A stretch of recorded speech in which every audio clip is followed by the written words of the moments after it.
ქართველი არაა ის კაცი, ვისთვისაც პატიმრის დედა ხელშეუხებელი არაა. გესმის?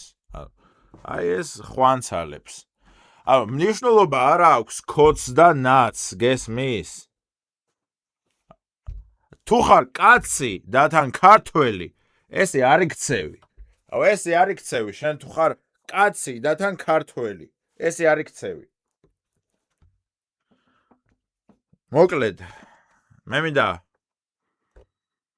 დავიწყო ჩვენ გადაცემა ამ ცნობილი სიტყვებით, რომელიც საქართველოს გამოჩენილმა ეროვნულმა მოღვაწემ გამოსთქვა და მე მინდა გამოვიცნოთ ვისი სიტყვებია ეს, რომ ქართველი არაა ის კაცი, ვისთვისაც პატიმრის დედა ხელშეუხებელი არაა. მნიშვნელობა არ აქვს ქოც და ნაც. თუ ხარ კაცი და თან ქართველი, ასე არ იქცევი. ანუ აშკარაა, რომ ადამიანი ძალიან ჰუმანურია, აბსოლუტურად პოლიტიკაში არ ერევა, ხომ? ანუ არ აქვს მნიშვნელობა ქოც ხარო თუ ნაციო, მთავარია პატიმრის დედის მიმართ საკუთარი პატივისცემა უნდა გაგაჩნდესო, ხო? და განსაკუთრებული პატივისცემაო, ანუ იმდენად გათვითცნობიერებულია პატიმრებში, რომ ესეც ესმის რა, ანუ კარგით, მოდი გამოვიცნოთ მოკლედ ვისი ნათქვამია ეს სიტყვები. გალაქტიონ ტაბიძე, შემდეგ მარკ ტვენი, მიუხედავად იმისა, რომ ქართველი არ იყო. შემდეგ შოთა რუსთაველი და მეოთხე ვარიანტი გვახლავს ნანუკა ჟორჟოლიანი. მოკლედ, ვინ გამოთქვა ეს სიტყვები პატიმრების დედების შესახებ? არანაირი პოლიტიკური კუთვნილება არ არის მნიშვნელოვანი გარკვეულ თემებთან მიმართებაში, რომელიც არის ძალიან საერთო, სადაც ჩვენ მიუხედავად ძალიან დიდი განსხვავებულობისა, გვაქვს საერთო შეხედულება. მე ვფიქრობ, რომ ქოცის და ნაცის ამ მომრჩეველი ერთნაირად ფიქრობს, რომ პატიმრის ოჯახის წევრებს არ ეხებიან. განსაკუთრებით პატიმრების დედებს არ გამოდიან და კაცები პოლიტიკურ კონტექსტში, იმიტომ რომ პოლიტიკურად არ ეთანხმება, პატიმრის დედას არ ერჩის. ქალბატონ ნანუკა. საყვარელო. ჩემო ლამაზო. შენი ქმარი არისო?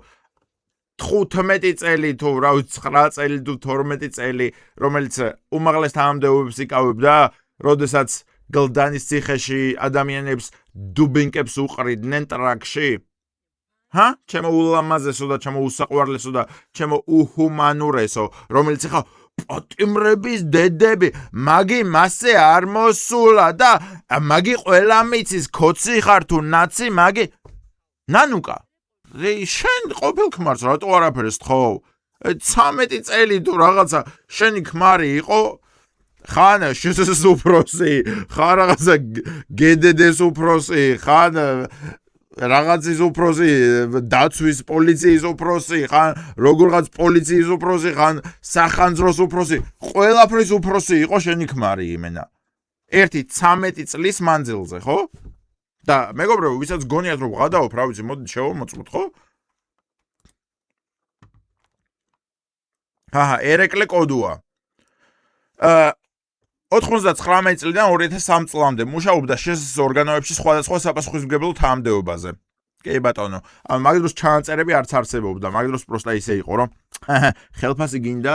კი მინდა. კაი, გაქვს ხელფასი. მაგ დროს არ არსებობდა ჩანაწერები. კაი, შემდეგ 2004 წელს იყო სახელმწიფო უშიშროების სამინისტროს კონტრტერორისტული დეპარტამენტის უფროსი.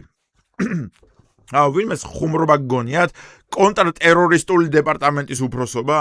2004 წელს? არა, ოკეი, გავაგრძელოთ. შემდეგ, შსს სპეციალური ოპერატიული დეპარტამენტის დირექტორი. კი ბატონო, გავაგრძელოთ. შსს კრიმინალური პოლიციის დეპარტამენტის დირექტორი. ასე რომ მეგობრებო, აი ესეთი ადამიანის მეუღლე იყო ნანუკა ჟორჟოლიანი. და მოკლედ ავყევი ქალბატონ ნანუკას სიახლეებს და ამომიგდო ეს სიახლე ზუსტად რამოდენიმე საათის წინ დადებული, რომ გაუზიარე TV პირველი ხალხს სატელიტური და ღია მაუწყებლობის გასაგრძელებლად გვჭირდება თქვენი დახმარება. გაიღე დონაცია. მომეცი ფულები, რომ აი ეს გვერდებით ცოტა შევითხელო რა, იმიტომ რომ კი გავიკეთე ბარიატრია, კი წავედი პარიზში, მაგრამ აი ცოტა გვერდები დამაკალდა რა და ერთი 120,000 კიდე მჭირდება თქვენგან.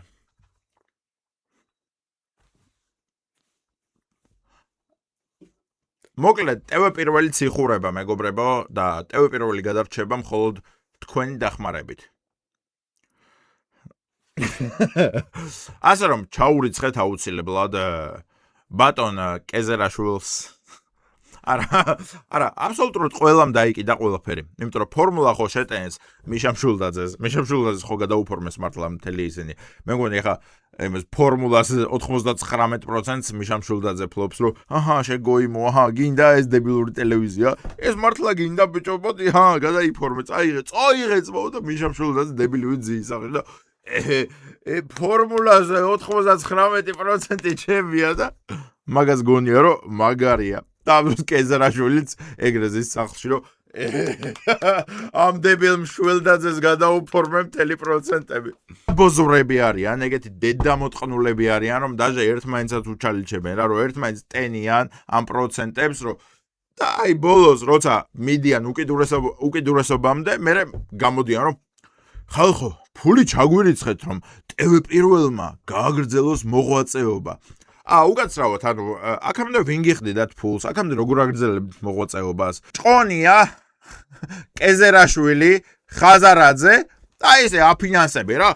ტევ პირველი, დავაი მთავარი არხი, დავაი TBC ბანკი, ეს კომპანია, ის კომპანია, დავაი ჟურნალისტებისთვის ფულების ჩუქება, რაღაცეები, ესე აწვევიან და ეხა უცებ გაუჭირდათ, კი არ გაუჭირდათ, გონიათ ამ ხალხს გაუჭირდება, ანუ გონიათ რომ მართლა ესეთი გოიმები არიან, რომლებსაც გაუჭირდება და ეხა ფულები გამოელიათ. არა მეგობრებო, უბრალოდ ადამიანები 10 წელი ცდილობენ რაღაც სარგებლის ნახვას და ვერ ნახეს სარგებელი, ანუ 10 წელი აფშვნიან ამ ფულებს, აფშვნიან და всё რა, გადაუკეტეს წყარო, რომ всё, ძმაო, აღარ გირიცხავთო. მაგიტო დაენძრა ყველაფერს. ტევ პირველმა ეხა გაჩნდა რომ გაუზიარა ტევ პირველი ხალხს რომ დამაფინანსონ. ანუ ტევ პირველს დაფინანსება ჭირდება და აქამდე რითი მუშაობდა უკაცრავად. ანუ ზოგადად ტელეარხის მოღვაწეობა წარმოგიდგენიათ მეგობრებო, იცით რამდენ ხალხს მოითხოვს? აი მე რო ვწერ ახლა ამ ვიდეოს, ეს მოითხოვს რამდენ ადამიანს, იცით? ერთს. მე მხოლოდ, რადგან მე ვიღებ ვიდეოს, მე ვაედიტებ, მე ვდებ, მე ვტვირთავ, ყველაფერს მე ვაკეთებ. და ტელევიზია ესე არ არის. ტელევიზია მოითხოვს ერთი 50-100 კაცს. და ამ 100 კაცს ვინ აფინანსებდა უკაცრავად აქამდე? ანუ აქამდე რა მოგება ქონდათ? აი, უბრალოდ წარმოიდგინეთ, რომ 100 ადამიანი მუშაობს თქვენთვის. და აი, ვინ უნდა გიხდიდეს იმდენ ფულს, რომ 100 ადამიანს შენ ხელფასს უხდიდე და მე შენთვის კიდევ გრჩებოდეს ეს თანხა. და ხო ხვდებით, რომ ყველა ერთმანეთთან შეკრული და ყველა არის ნაცი. იმიტომ რომ აი მოდი მოუძებნოთ, ხო? აი ტევ პირველთან დაკავშირებით მაგალითად, აი მოდი ნიკა გვარამია მოუძებნოთ. ნიკა გვარამია ტევ პირველი არა, ნიკა გვარამია ყლეა, ეს არა. ნიკა გვარამია მოდი ინგლისურად ნიკა გვარამია. აგერ ნიკა გვარამია.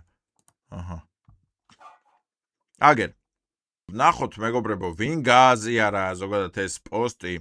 აგერ ქალბატონმა ვიკაჩკამ, ჩვენმა დარაგაიამ მეგობრებო, მაყურებლებო, ჩვენ ბევრი ვარ და დარწმუნებული ვარ, შევძლებთ ამ კრიზისიდან გამოსვლას. ახლა როგორ მე უნდა აღვადგინოთ მაუწყებლობა, ну как-то надо, მაუწყებლობა, чтобы обновить, как-то მაუწყებლობა. ბევრჯერ ვაჩვენეთ, რომ ძალა ერთობაშია და არა გაიძვერობაში. გაიძვერობაში.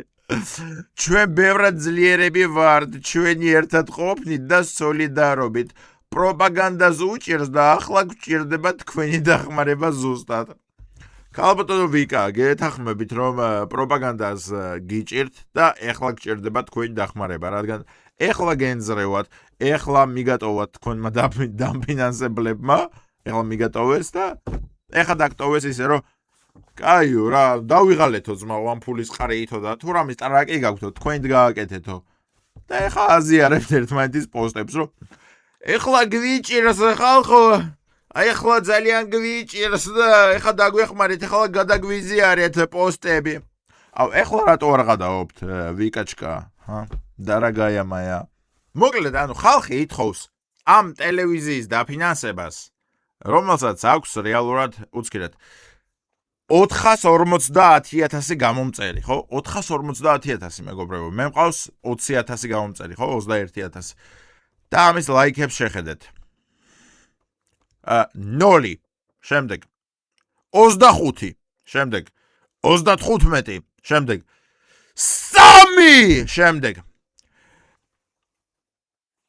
6 შემდეგ 28 შემდეგ 8 შემდეგ 29 შემდეგ 8 და ანუ ამას უნდა ჩაურიცხოთ ფული და ამათი ფულის ჩარიცხვისკენ მოგიწოდებენ აი ოპოზიციური ლიდერები ნიკა გვარამია და ასე შემდეგ რომ ხალხო ამ არხს ჩაურიცხეთ ფული რომ განაგრძონ მუშაობა და ნანუკა ჟორჟოლიანი რისთვის მოითხოვს ფულს ყველას გვესმის ნუ ალბათ რა ვიცი მეგობრებო ანუ ეს ბარიატრე რომ გავიკეთე აქ შრამები დამრჩა და ეხლა ამ შრამებს მოშორება ჭირდება იმიტომ რომ მე ლაზერით აშორებენ იცი რა საყვარელად ამ საერთოდ არ დამეთყობა შრამები და მაგისტვის მჭირდება კიდევ 300,000 ლარი ჩემი არხი გამოიწერეთ გოსინთ მიყვარხართ ერთადერთი რეალური არხი